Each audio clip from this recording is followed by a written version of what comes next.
talking about video games. Yeah!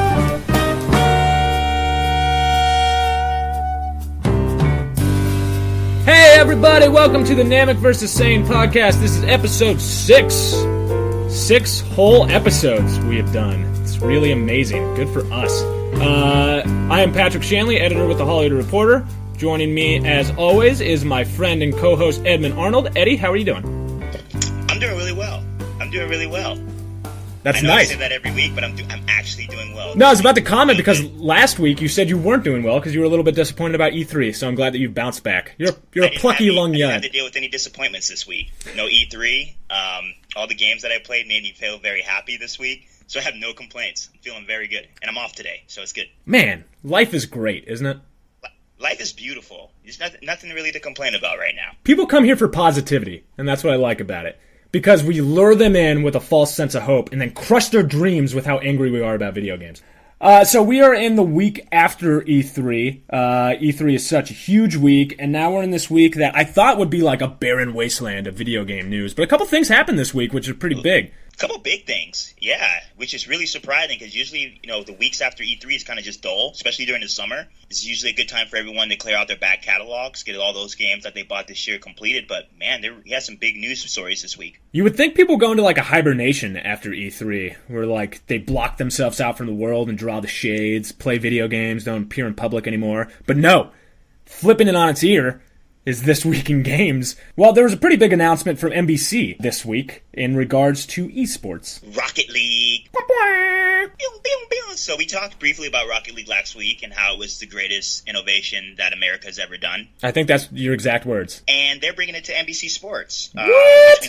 Yeah, it looks like it is esports are starting to make a splash, my friend. That's a huge step forward. I mean, they're already on TBS, but NBC is a completely different animal. Sorry, Conan O'Brien. Yeah, and I think Injustice 2 is on TBS. Heroes of the Storm is on ESPN2 right now. So NBC Sports is getting into the ring. They're going to be airing a 2-on-2 tournament with Rocket League August 26th and the 27th. And the winner will get $100,000. $100,000 for playing a video game. Absolutely. But probably $50,000 because you're going to have to split that with your partner. But yeah, there we go. Esports are making a splash, my friend.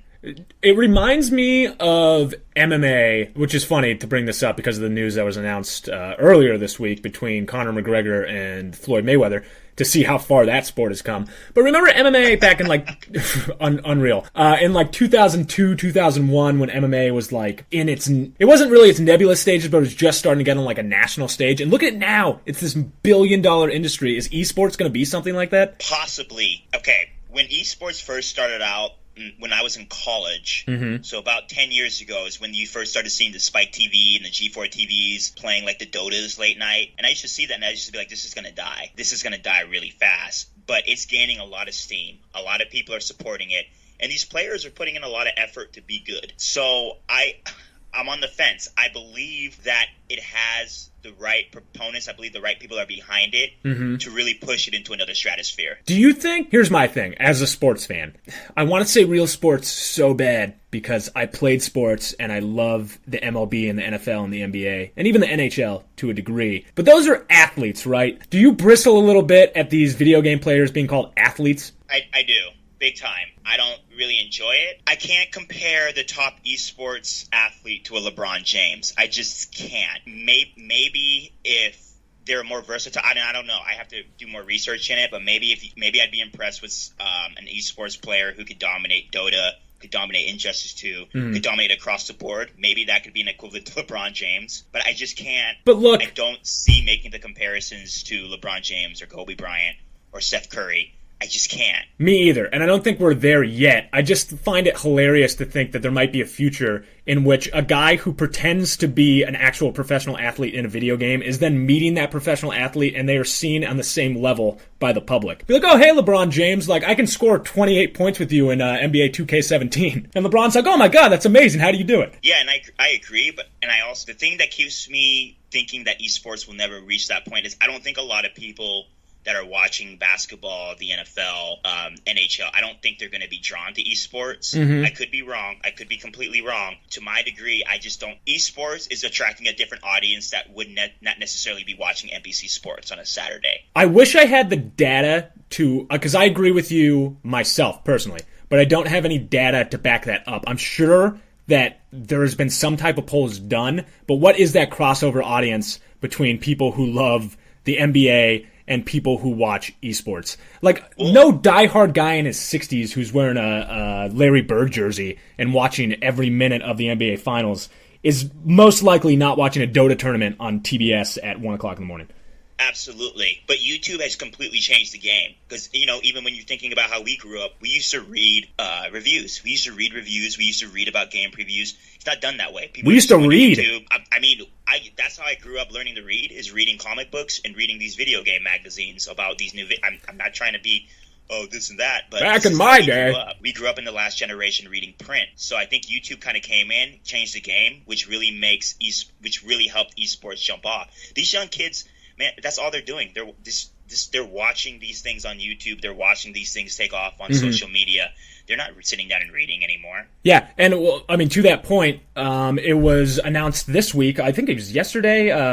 Anytime at VidCon this week, the CEO of YouTube came out and announced that 1.5 billion viewers monthly. Monthly, that's how many people are watching YouTube. I think the statistic also was that almost everyone who has YouTube or watches YouTube watches an hour of YouTube daily, every single day of your life. Somebody's watching an hour of that website. That's crazy. I think to touch on your earlier point about what type of audience is watching esports, I think that's what the bridge is going to be. I think it's going to be a lot of these younger individuals that, your 13 to 18-year-olds that grew up watching these video games on YouTube. I think that's going to be your audience.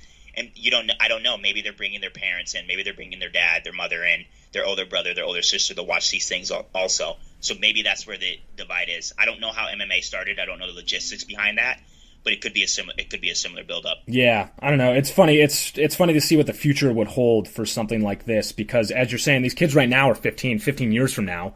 Let's look back at 2002 to now. So let's look forward 15 years to then. These kids are going to be in their 30s. They're going to be the consumers of these things, and their kids would have grown up possibly watching these things at that point. I don't know. I mean, if it's on the rise now, so who knows what the mountaintop's going to be. If it's on something like NBC, well, that's a huge step forward. Yeah, and it's Rocket League, and that's a great sport game to get into esports, because I think I saw an interview too from one of the NBC executives. He said they believe that the Rocket League is already close enough to sports to make it easy and entertaining for NBC's current audience. And he's absolutely right. You have the soccer elements, you have the basketball elements. It's already there in the game, so it's not that hard for me if I watch sports and didn't really know video games, to turn on this television. I would be able to understand what's going on in Rocket League rather quickly. Right. It's not a hard game. Rather, if I'm going into Dota or Heroes of Legends, I'm like, what the hell is going on right now? What are these little minions? What are these characters doing? I won't get it. But Rocket League is very accessible to a large audience. I still have no idea what Dota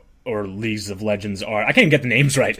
I try to research it, and I get more confused by trying to look up the information than just watching it myself. These are some very extensive experiences that take that a lot. And this is where my respect for esports comes from, is these individuals that are participating in the League of Legends and the Dota. They're putting hours and hours and hours to learn these characters, to learn the tendencies, to learn the maps, to learn how to exploit these different, their opponents and things like that. So that's where the respect comes from. But still, these individuals are still going to be able to use their fingers, still be able to walk, still be able to use all their functions in 20 to 30 years. I don't think LeBron James is going to be able to use his knees in 20 to 30 years. That's just where my divide is. And I think trying to say that these esports guys aren't putting in as much effort as LeBron James, but I think, basketball, football, all these other sports are way more taxing on the body, and that's why we can't compare them to these athletes. I agree with that, and I also don't even know how you can argue that, because, it's proven by what sports do to your body, particularly football. I don't want people to think it's an insult for me saying that I don't see these people as athletes. That's just a word. I'm trying to understand it. I'm old. I'm not saying that they don't have skill. They obviously have skill. They have a great skill that a lot of people can't do. That's why they're getting these paychecks now. I think that a lot of time goes into it. But at the same time, it's just what you said. You are not sacrificing your body in its prime for my enjoyment in the same way that somebody like LeBron James or even Tom Brady, God, I hate him so much, is doing. So that's where I brush up against it. It's literally just the word athlete. That's it. It's like if you were the best, was Bobby Fischer an athlete, the chess player?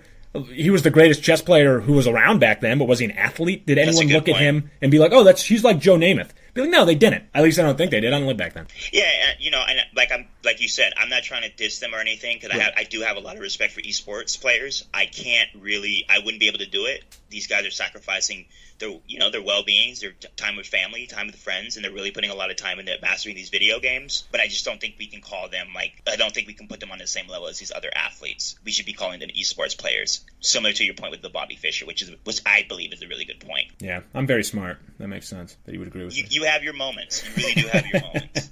It'll be funny to see in 15 years if podcasts still are around and the internet hasn't crashed, to look back on this and be like, look at how old we sounded. I hope we have a little time capsule that we can put these podcasts in so I can listen to them with my children and be like, you see how smart your father was? Don't you test me? Wondering these esports tournaments at the end, if they're going back into their locker rooms or whatever they're going into, if they just have a clamoring of fans. To your point earlier, I was at a party last week after E3. I might have mentioned this last week. Anyway, when we were there, it was a professional gaming party, and they had professional gamers show up. It's not at the point yet where people recognize them, at least regular people walking around, probably fans of esports would recognize these people. But they walked in like people recognized them. They had that swagger that you see, like LeVar Ball walking in with his son Lonzo.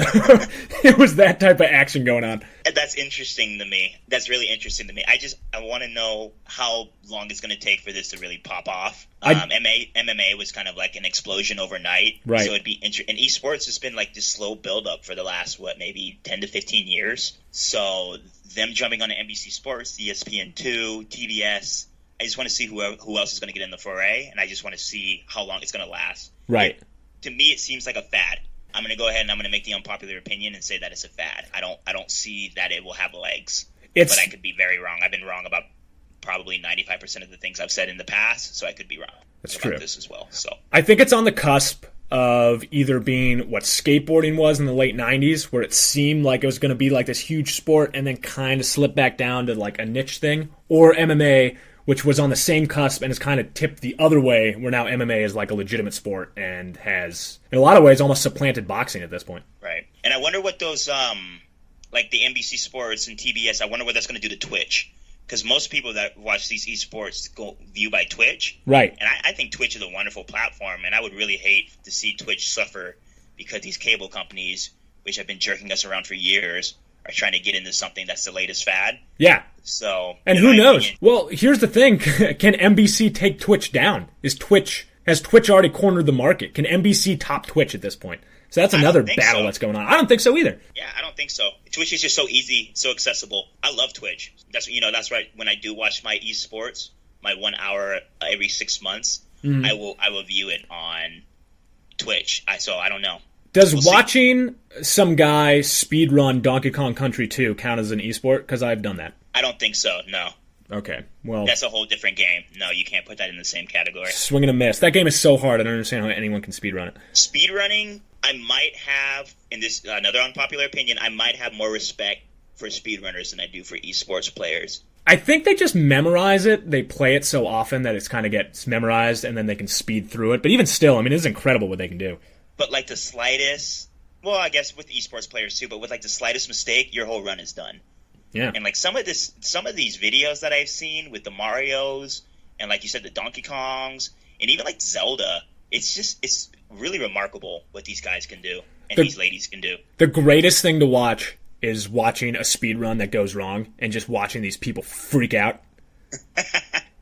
That's how I spend the majority of my time. I feel like watching your house of cards just slowly tumble down and just It's it's when you go onto YouTube and type missed dunks where somebody goes up and just bricks a dunk. It's the greatest thing in the world. Well, another big announcement this week was the new South Park game, Fractured Butthole, is coming out soon and got a release date this week. Is that what happened? It did get a release date this week. It is going to be coming out October 17th.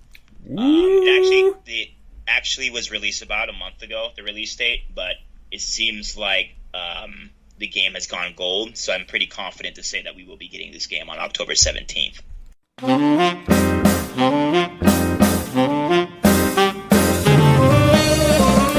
I had the opportunity to have an interview with Jason Schroeder, the game's director, to talk about the game. I also had a chance to get my hands on it. It is pretty much what you would expect from South Park, meaning it is very offensive to certain people, but also hilarious. It is fantastic. So this game is obviously a follow-up to, I don't know, it's not the first South Park game, but it's the first South Park RPG type game in The Stick of Truth. Yeah, and I think it was the first game of its kind in the sense that Matt and Trey were heavily involved from day one. It was sort of, we want to make a game rather than being approached by someone else and say, hey, can we please use your license for a game? Right.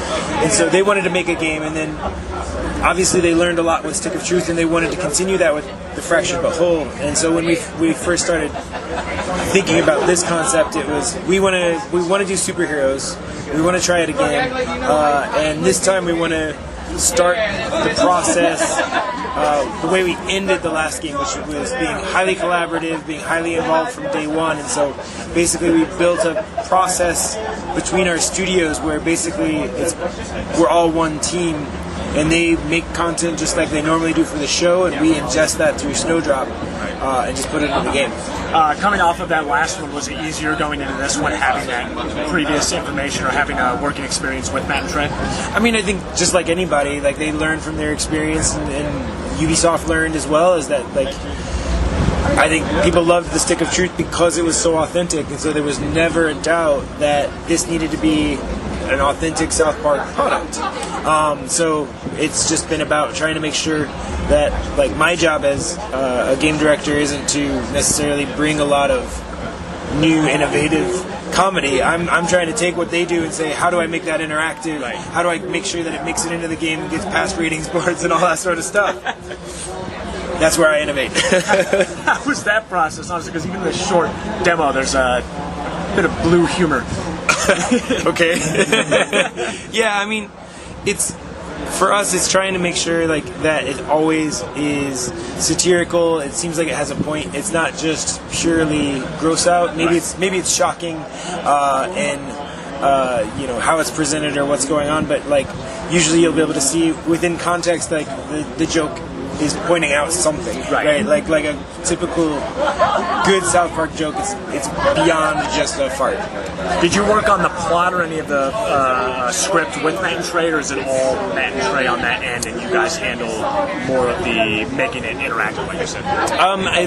It's definitely collaborative. Like they had a story in mind. They wanted the Coon Friends. They wanted the Coon Friends to care about franchise, and they had some ideas of, it'd be cool to do this kind of boss fight, it'd be cool to do this kind of location, feels like something you might see in The Flash, or it feels like something you might see in a Batman movie or something like that. So that's a good opportunity for us to make fun of something. And then it's also trying to make sure it feels familiar, like the town, because it's still the same town from The Stick of Truth. So like the neighborhood hasn't really changed that dramatically. But then we needed to add kind of superhero-y locations, right. So that meant we needed a seedy part of town, and South Park happened to add Shatipa Town recently, and so that's where the Peppermint Hippo and the Buca de Fagocini are, and so it could bring in a little bit more of the dark element of South Park. The gameplay has changed quite a bit, at least in combat for sure. Yes. Seems to be souped up quite a bit from the last one. What did you guys look at to try and move it forward in that way? Trey plays a lot of board games. Okay. So he'd been playing, we had actually been playing Star Wars Imperial Assault together, and we were like, well, this is fun. But it was, I think, trying to take the turn-based stuff that worked well from the last game, getting the movement stuff in so that people felt like they were fighting in the same places that they were exploring, and the controls didn't necessarily change that much. You can still, keep moving around with left stick, but now the kids are, they just like in the last game, this game, they sort of declared these are the rules of our little RPG. So we just have to respect these rules. You're only allowed to move from there to there, and you're not allowed to take your turn until he does. And when the new kid evolves his time powers through his butt. He has time farts, of course. Why not? Yes, like that's when he can start actually manipulating that turn order. He can start manipulating time. Gotcha. In the last one, we got to pick our class because it was based off a little bit like Game of Thrones and like traditional RPGs. Is there any of that in this one? So, one of the things we liked about that was obviously Cartman kind of narrating over it, right? Like telling you, okay, you're a thief. I see. A ginger thief. That seems so, right. But it's like for us. Cartman, again, is telling you about your backstory. Right. He's telling you about your class, but this time he's always trying to workshop your superhero brand. He needs you to be a marketable superhero. So he comes up with this backstory where, oh man, that night, despite your superhero power that awakened, you weren't in time to stop your dad from having sex with your mom. And it's like that, and it scarred you for life. So. Like, and each time he's like, okay, well this time, like, let's try it again. This backstory kind of sucks. And he says, now you're a cyborg and you use those amazing cyborg powers, and you still weren't in time. And oh my god, I'm sure that was really bad for you. And so, I think as you do that, he lets you start multi-classing. So you come out of these workshops with, okay, now I have cyborg powers, but I still have those blaster powers. I'm going to combine those, and now I have 2 blaster powers and a cyborg ultimate ability and stuff like that, and you can start to really create your own superhero. Okay. In the cartoon, Coon is kind of a villain. Not Coon and Friends, really. He's misunderstood, clearly. Obviously, yeah. Is Eric one of the antagonists, or is he a protagonist? Cartman is Cartman. Never stops. So he's... What we showed last year, and it's still true, that the kids divide at the beginning of this, like sort of the prologue. Yes, although the superheroes are united in trying to save South Park, they are fractured in the sense that one group is trying to build a franchise that's inclusive and maybe more Marvel-esque, and the other one is trying to build a franchise that's centered entirely around the Coon as its main and really only great hero. So I think within that becomes conflict, and of course Eric is naturally kind of a selfish kid, a little bit. Tries to make things about himself. Awesome. All right, thank you so much. I appreciate it.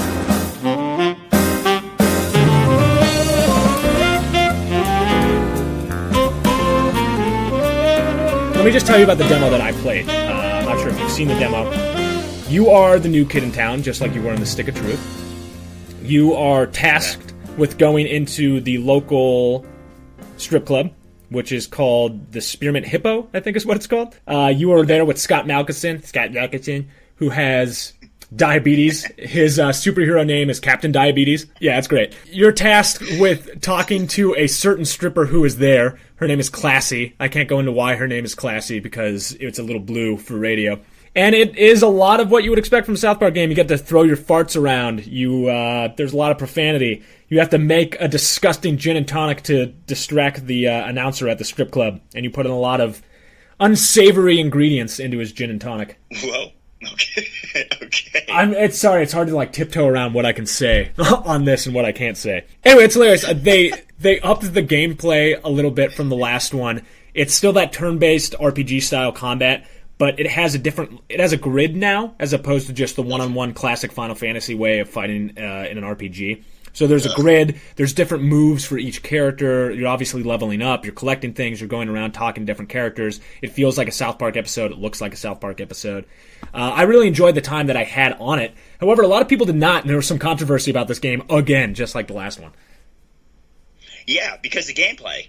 You have the first game, which was a turn-based RPG, kind of, wrecking those old school Final Fantasies, Chrono Trigger. It kind of reminded me a lot of Chrono Trigger. Great game. I was talking to my roommate last night, very intelligent video game person, and he was talking about how the developers from Child of Light, which was a indie release a few years ago, were also working on South Park, and the gameplay was very similar. The turn-based, you have a certain amount of time to hit your button prompts in order to perform a certain move. It was all very similar. So they're stepping away from that, which I believe was their strongest part of the game. That gameplay was amazing.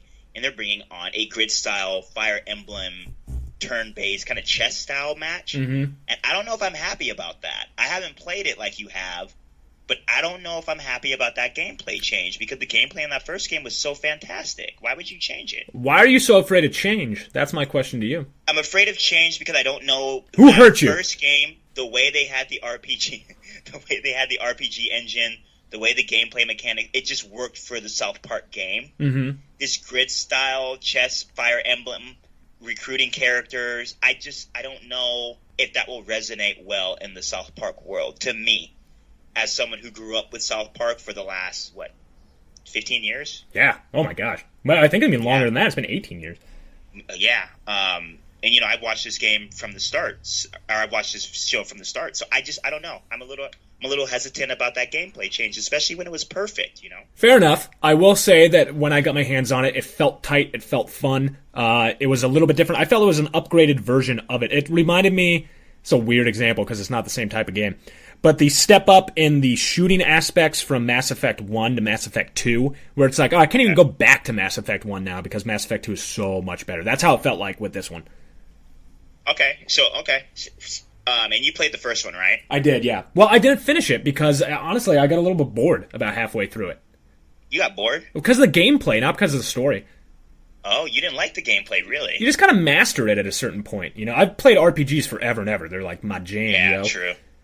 And I think that's why I like this so much, is because I'm an RPG true heart. I don't know what word. That sounds so stupid. I've loved RPGs my entire life. That's what I was raised on. Uh-huh. So when I got my hands on that game, it just felt like an old school RPG, SNES type game that I grew up playing. Yeah, absolutely. So I think that's why I enjoyed it so much. And now I'm getting to this Fire Emblem. And I'm sorry I keep bringing up Fire Emblem because that's all the gameplay videos that I saw. It just looks like a Fire Emblem. And I love Fire Emblem, don't get me wrong. One of my favorite franchises on Nintendo. Right. But I don't know if I want to see that in my South Park game. Well, you're going to have to try it out because I thought it was great. What's funny about the game, I love the censorship issues that keep coming up with it. And for Australia, of all places, why do they hate South Park so much in Australia? Australia and Europe. Specifically, I think the E3 gameplay trailer, which you just talked about, is what's have them in uproar. I mean, it's pretty rough, but even look, there's some stuff in there. Kotaku Australia right now, and I'm watching a child give a grown man a lap dance. I mean,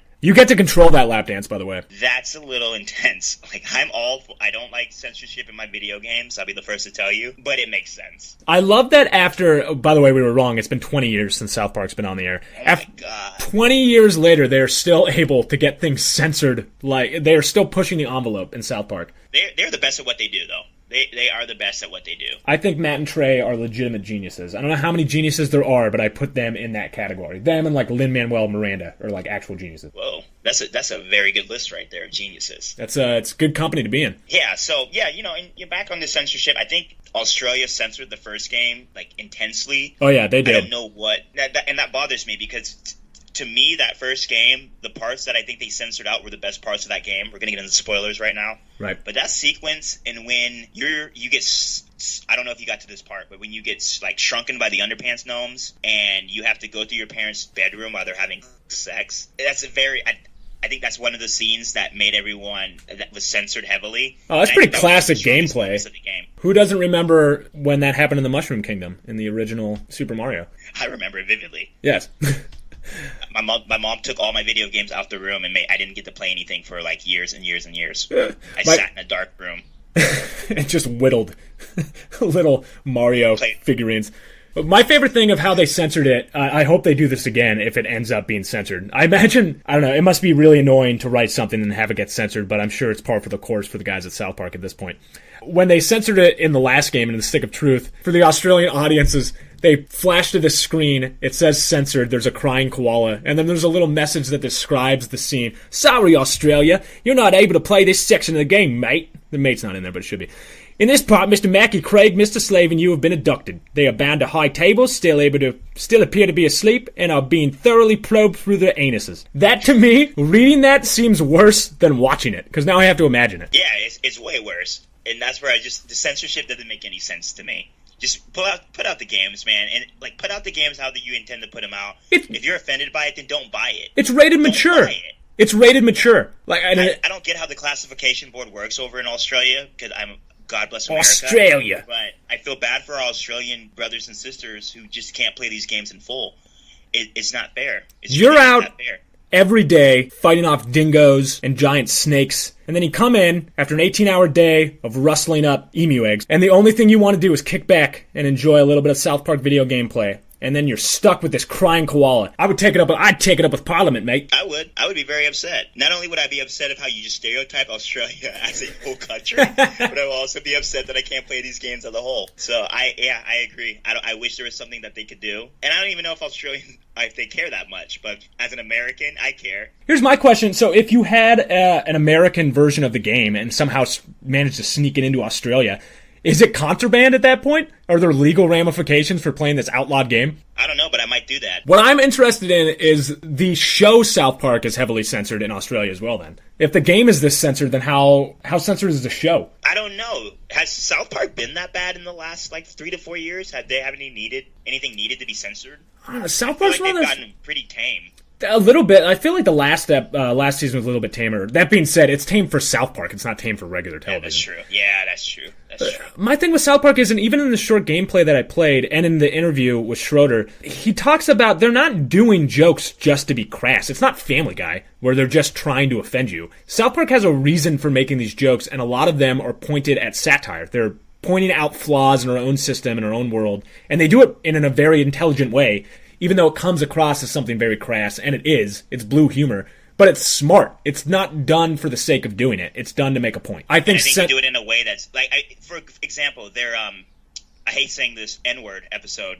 I don't like saying N-word. I like saying the word, but for the podcast. Thanks. The N-word episode was a very, very spot-on portrayal of how we should be able to deal with the N-word in modern times between black people and white people. I thought that was one of their best episodes. Very offensive. Right. A lot of people got upset with it, but I believe the NAACP at that time said, yes, this is absolutely right. Because I think the bottom line was, Token was like, you'll never understand, so just don't use it. And then Stan was kind of like, yes, you're right. Yep. I get it. And that was the resolution. Not the best resolution in the world, but yeah, made sense. It made a lot of sense. So yes, they tackle these big issues in a very funny, offensive way, but I think they get a lot of good points across, even though I don't believe in their libertarianism, but they get a lot of good points across. I agree, and I think that they're not afraid to tread in the ground that is taboo, considered taboo by so many other people. I think that's an important thing to do, honestly. I think you should be able to do that, particularly here. I'm not from Australia. I don't know what their laws are, but you're free to do that in America. You're allowed to do that,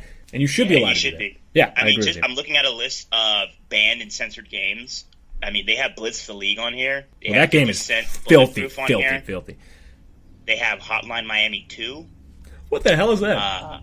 Hotline Miami was a indie game that came out that was very good. Hotline Miami 2 was not that good. Is that where you're Pitbull and you just walk around Miami and people are like, Mr. Worldwide? That's actually Hotline Miami 3. Oh, sorry. Okay, I love that game. So Hotline Miami 2 is just, I can't remember the storyline because I just didn't like it, but I think you're a hitman or something. They banned all the postals. Saints Row 4 is banned. Are the Grand Theft Auto games banned? Yes. Okay. Grand Theft Auto 3, edited. Grand Theft Auto San Andreas, edited. Grand Theft Auto Vice City, edited. Grand Theft Auto 4, edited. I do not see Grand Theft Auto 5 on here. Here's my issue with it, and again, we're talking about a different country, so I don't know. I shouldn't even be able to talk about whatever their thing is. I don't live there. I have no idea what it's like. My problem is, as an American looking at it, is that they're rated for a reason, correct? All these games went through a board that rated it to decide who the audience for this game was. If it's rated mature, it is made for a mature audience, and if you are over the age of which they decided that it should be for you to be able to decide on your own if you are okay or comfortable with these things, then why would you censor it? I'm an adult. Why am I being censored? If I don't like it, I will put it down and stop listening to it. Or write a letter to the guys who made it and be like, you bastards. Yeah, I think the way it's set up is like they refuse to give a game classification, and if you don't give a game classification, I believe that you can't put it out. So I think their board or whatever gets these games, plays them, and then they have like a degree of which they rate them, and if they don't give a classification to it, they don't release it. And I could be wrong. If someone listening could correct us and let us know how this goes, please let us know, because this is something I'm really interested in. Me too, and I would like to, we should reach out then to somebody on the Australian rating board or someone who makes these decisions and see if we can get some answers about this. Just out of curiosity, honestly. Again, if you want to do it and you live in that country, but I'm sure there's a lot of people who are upset in that country who want to play these games uncensored.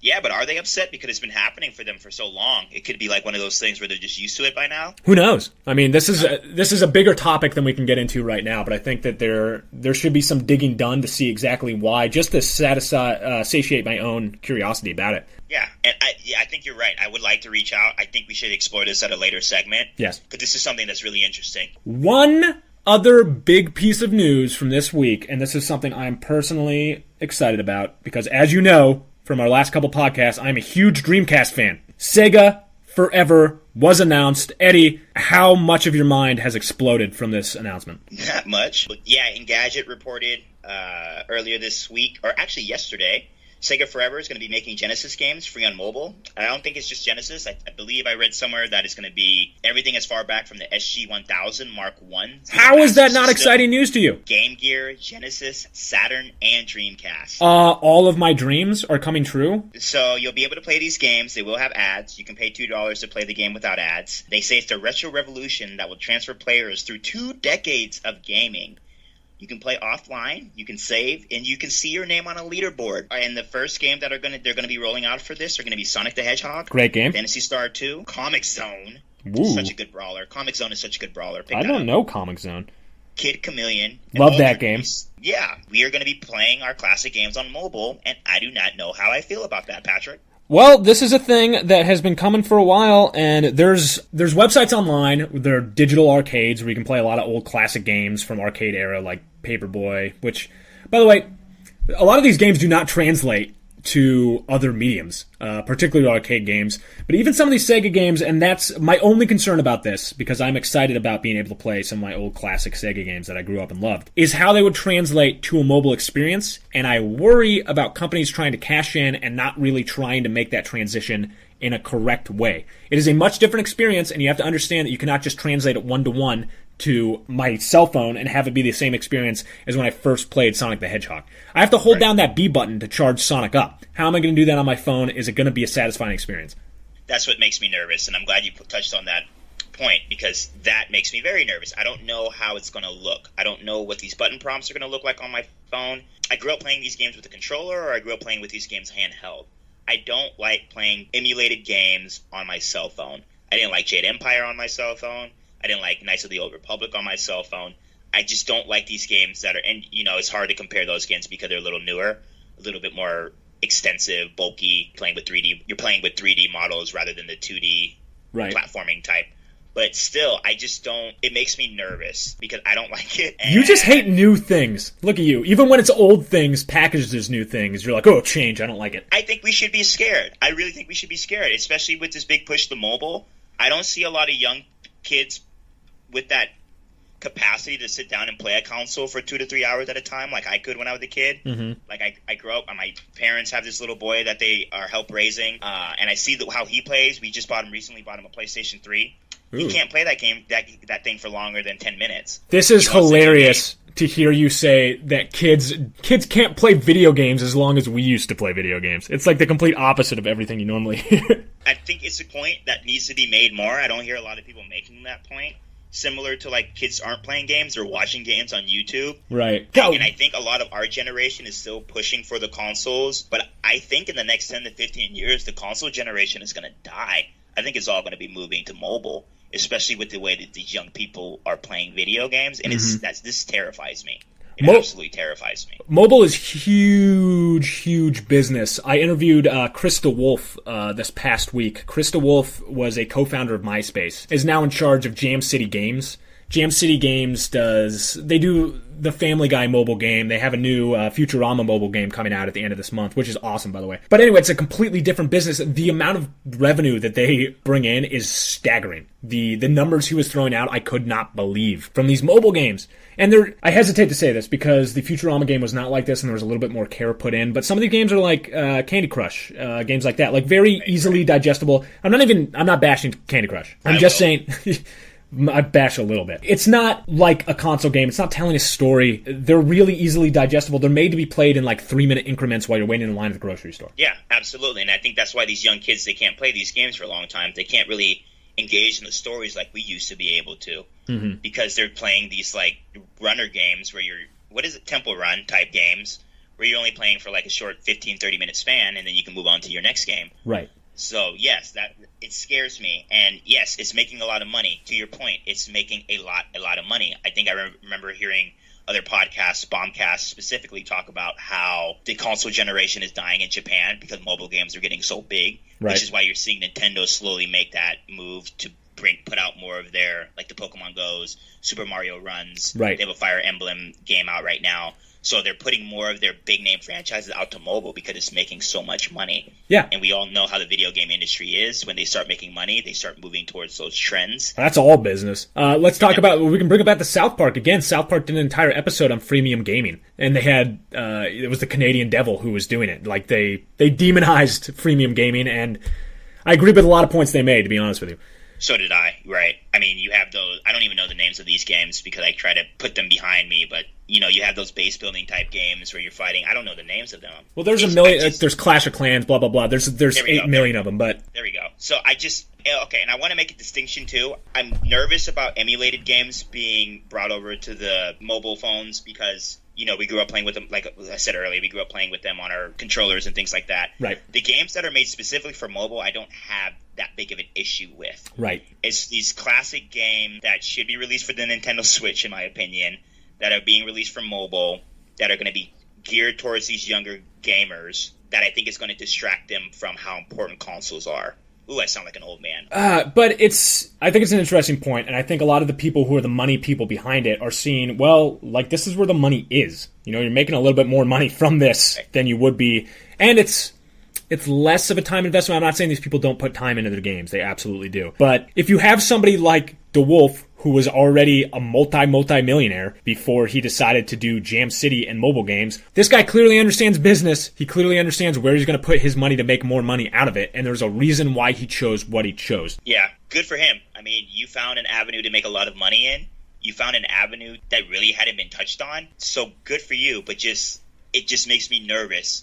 And my only argument is that I'm afraid that the increase of mobile gaming will lead to a decrease of console gaming, and that I don't want to see that because that is where the bread and butter of video games are, is the console generation. To me, a very easy parallel to draw is with theaters for movies as opposed to home theaters, and because home theaters have gotten so great and because there's so many streaming services now, is it taking a chunk out of the theater experience? The theater experience is a unique experience. I still love going to theater. I don't think it's going away. But at the same time, I'm part of that generation that grew up with it. It's very hard to project what this younger generation is going to be into because they're growing up in a much different world than you grew up in, the same way as our parents grew up in a much different world than we grew up in. I mean, people do this. People try and project trends that are going to happen in the future, and obviously I'm not an expert on any of this. But I like to think that the people who are developing these games must see that there is more of a development that you can do on these console games that at least currently or in the near future you are unable to do on a mobile game. And I think if you're a storyteller, which a lot of these people are,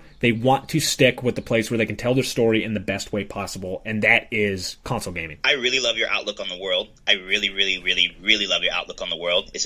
People are doing this because they love to do it. Yeah, well, I'm in sunny Southern California. You're in stormy Northern California, so. I'm in the Bay Area where things are real, and yes. My impression is just I love what you said, and I agree with everything you said. As soon as these mobile games start making money, I just see these people just abandoning it right away. Especially these, the creators and the developers and the people that actually work behind these games, they can say whatever they want, but it's really these big companies that are going to be making these decisions. And I really feel like if these mobile games start jumping off like they have been, and they keep bringing in the billion-dollar industries, all the focus, all the energy is going to go to mobile gaming, and you're not getting the same rich experience as you're getting when you're playing on a console, on your television, where you're getting the story, you're getting to meet these multiple characters. Right. It's just a way different experience. And look, this is a conversation where neither of us really have the answers yet. We're prognosticating. I'm trying to be optimistic about it. I don't think you're trying to be a cynic about it. I think you make a lot of really good points, and it's easy to be cynical about this type of situation.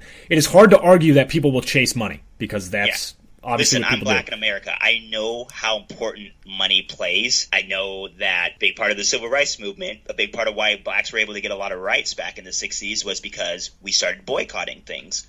So in my opinion, I think money motivates, especially these people that are making the moves in America. And again, I've said this point over and over again, if billions of dollars are being generated through the mobile cultivation of these games, then I believe they're just going to abandon the consoles, especially if the consoles take a lot of money. Because these console games take a lot of money to build. Absolutely. I mean, Destiny is $1 billion project. So if Bungie is able to put out something at way less the cost and make 10 times as much as they can make on a Destiny, they're going to do it. Let me spin it back this way. As the Hollywood Reporter, I am always looking at it through the lens of film or from a Hollywood perspective. Mm-hmm. Hollywood has a lot of big budget filmmakers who just want to make cash grabs. I think even if they won't admit it themselves, a lot of these people do. Do you think Michael Bay thinks of himself as an auteur? I mean, maybe, but if he does, he's a little bit delusional because you've cranked out 6 of these garbage Transformer movies. 5 garbage Transformers, 1 decent Transformer. Sorry, 1 felt like 6, so I bumped it up a little bit. So here's what's interesting. We have these young auteurs who are doing things and they care about what they're making and they have opportunities to go up to higher things, but they care so much about their vision that they have falling outs with whatever these big companies are. I still think that exists in games too, but I think there's always a place for artists, and I think artists will always flock to the best way to tell their story. And I think, like I said earlier, that is console gaming. And there are still people who care about telling the story the best way they can. Yeah.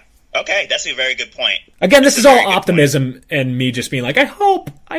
Yeah, and I get it. I get what you're saying. I agree with what you're saying. But as a pessimist of the group, as a pessimist of the podcast, it makes me very skeptical, especially since there's so much money being made in these mobile games. Yeah, and I can't argue with that. I mean, there clearly is, and there's clearly a lot of people who are flocking to it. But yeah, we'll see what happens, if it's a cataclysmic shift or if we continue to play awesome console games into the far future.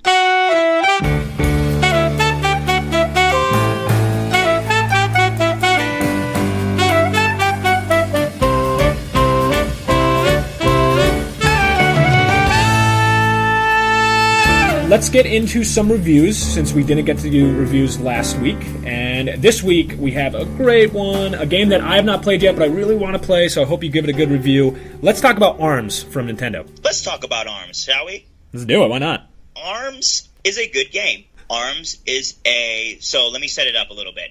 You have a total of like 10 characters that you can choose from, similar to like a Overwatch type game. So you get these characters, and then you have to equip different types of arms that you use. And these arms, you have, like, you can use a boxing glove, you can use a gun, you can use a umbrella, you can use a little bird house that shoots out a bird. So they have a very various amount of arms. So you have one for your left arm and one for your right arm. And then they correspond with A and B. So that's how you do your punches. The game is very strategic. So think of this as like a one-on-one boxing match type. I kind of compare it to Fight Night in a way. Okay. A very cartoony like Fight Night. So most of the matches are set up 1v1. You have an opportunity to choose your arms. The opponent has an opportunity to choose their arms, and then you're going at it. I'm pretty good at this game. I'm not gonna lie. Ooh. So I Esports. like to take the counter punch approach, whereas I'm always waiting for someone to punch me. I'm hitting that dash to the right, and then I'm sending out a punch. You can send 1 punch at a time, you can send 2 punches at a time, or you can grab them. I've been playing, most of my experience has been on the Pro Controller, and I've been having a lot of fun. With this game. There's a lot of strategy that takes it. You can't just go in and keep pressing buttons over and over and over again, hoping that you can get in, because it does take a short amount of time for your arm to extend and for your arm to retract. So you have to be very smart on how you're placing these punches. You can miss your punches. Like I'm often soaring to the right, so you have to make sure that you're aiming your punches directly at the person. I thought you said you were good at this. You have to find for the opening. Do you get to use the motion controls at all? Because that seems it reminds me of Wii Boxing a little bit when that first came out. And it does feel like Wii Boxing a little bit. I think I put maybe an hour into the motion controls. I'm not too... Look, Nintendo put out one of the best controllers that they've ever put out with this Nintendo Switch Pro controller. So it's very hard for me to play any type of game on the Nintendo Switch without using this controller, since it's so good. Mm-hmm. The motion controllers, I think if I got enough time to really put some time into them and learn it, I think they would be the best way to play this game. I'm not going to sit here and lie. I really do believe that the motion controls would be the best way to play this game. I just don't want to do it. I want to play with this controller. It's just too good. You can't put it down. Yeah, the game is not without its negatives. It's a fun game. Some of the most fun I've had this year. But the game is lacking a lot of stuff. There's not a lot of game modes. Okay. I think there's only You have the 1v1 fight. You have the 3 all-out brawl. You have basketball. You have volleyball. You have skill shot. So they try to mix it up a little bit, but there's not a lot of skins that you can use. Like, I want some type of reward system where I could put in and get these skins where I could dress up my different characters that I'm playing. There's none of that. There's not a good amount of arms. I mean, there's a good list to choose from, but all of the arms are similar for all the characters. I thought we would get more unique arms per character. Particularly given the name of the game being ARMS. Yeah, absolutely. So you still get a good amount of arms to choose from, but I would like to see specific arms that are related to each character. And each character has a different abilities. For example, the one that I play with, Ninjaro, he has this jump disappearing act where you can't be hit. There's other characters that have different various, good things about them that they can bring to the match. But for the most part, the game's very bare. It needed a lot more legs on it. We need more legs and arms. We need more legs on an arms game. But overall, really good game, really fun. I'm enjoying my time with it. It kind of sucked up my whole week. It's a good game that you can play when you get off work. It's a good game you can play before you go to bed. I'm enjoying it. I just wish there was more to it. Yeah. Well, I would hesitate to tell anyone to go buy it. Wait for a little bit to see if there's going to be any DLC. If not, go pick it up. It's a good game to have on your Switch, and there's not a lot of games on the Switch right now. So, how many snaps in a circle would you give it? Probably one. One snap and one circle? I'd give it a snap on a straight line. Oh, because man. There's a lot of good ideas there. It's Nintendo being Nintendo. I'm glad to see such a refreshing, fresh approach to a fighting genre. Right. There is just not enough game in there, man. Yeah, but it's a good game. Pick it up if you have a Switch, because there's not a lot of good games on Switch. Come challenge me. My Nintendo ID name is Edmund. Come see if you can step with the boy. How did you get Edmund? You're the only Edmund? I don't know how that Nintendo thing works, man. Are you the only Edmund on Nintendo? I'm pretty sure. That's insane. All right, well, I think that's going to do it for this week. Thank you very much for listening, everyone, and for continuing to listen. We are on iTunes. Check us out over there. Download, comment, rate. We're also on SoundCloud, which is where you might be listening to this. Do the same there. Eddie and I are on Twitter. Follow us there.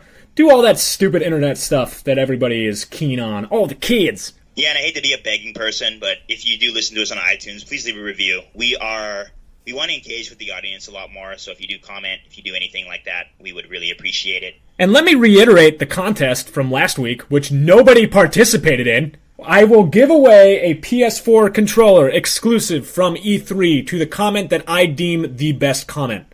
Good luck to everyone. I did not create an account to steal that PlayStation 4 controller, so you all listening, you have another week. Eddie will do that. He's not joking. I will. I have no shame, ladies and gentlemen. I have no shame. So, yeah, big week this week.